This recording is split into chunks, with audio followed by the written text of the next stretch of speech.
Tonight, I want to contrast two stories in the Bible, the wise men and the rich young ruler.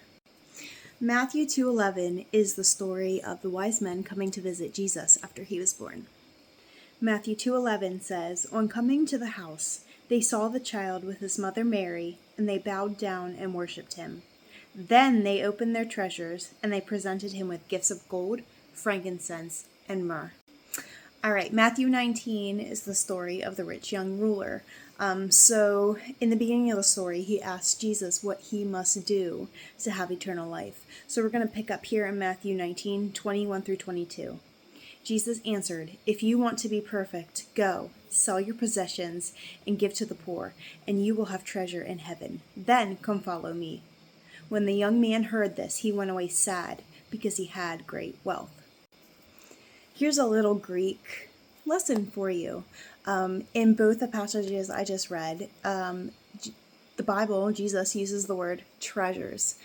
Treasures in the Greek language is thesauros, which is the root form of treasure. And it's actually being used, the same word, in both stories. But what's happening is the context changes the meaning a little bit of what treasures means. And so with the wise men, their treasures were things that they gave to Jesus. They were willing, they worshiped him. But with the rich young ruler, his treasures were internal, probably out of a selfish motive, and he actually went away and did not give up his treasures, and was very saddened by it. So there's a passage in Luke that kind of explains a little bit better the difference between the word treasures and the two passages that I just read. Luke 12:15 says, "And he said to them," Jesus saying to the crowd, "Watch out, be on your guard against all kinds of greed. Life does not consist in an abundance of possessions."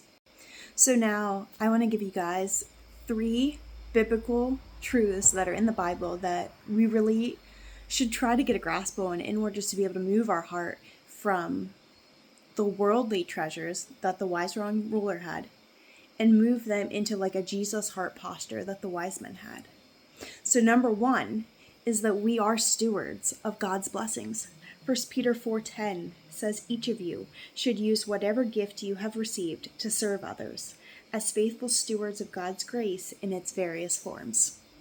So what we have, no matter what it is not ours. We came into this world with nothing, and we will leave this world with nothing. Money is not ours. My children are not mine. Your children are not yours. God has given you your children to steward his blessing over your life, and he wants you to raise your children the way he wants you to raise them. Your house, your car, actually your circle of friends, all of that does not belong to you. It actually belongs to God. Number 2, in the concept to be able to move into a Jesus heart posture for treasures and giving is to put our full trust in God. And I'm not talking 99%, I'm talking that full 100%. And I can be honest, that's a little scary to put your trust in something that you don't see. But let me tell you that God is faithful no matter what. When the Israelites were in the desert, God provided for them manna and quail. And you know what? He gave them just enough for that one day. And he told them, don't gather any for tomorrow. Just gather what you need for today. And time and time and time again, they wake up the next morning, God provides for them. And that's a crucial part in our lives, is to just really trust him no matter what. The third thing that is really crucial to understand in order to move our heart into a Jesus heart posture is to understand God's love for us, or honestly just to try. We will never fathom all of God's goodness and love on this side of heaven, but the Bible is just full of multiple examples of his love. Romans 5:8 says, "But God demonstrates his own love for us in this, that while we were still sinners, Christ died for us. You know, he could have snapped his fingers, he could have spoke a word just like he did in creation, but no, he chose to actually send a part of himself, so send his son, which is essentially a part of the Trinity, to die for us. Love doesn't get any greater than that. Through these videos, there has just been one main theme between the wise men and the rich young ruler.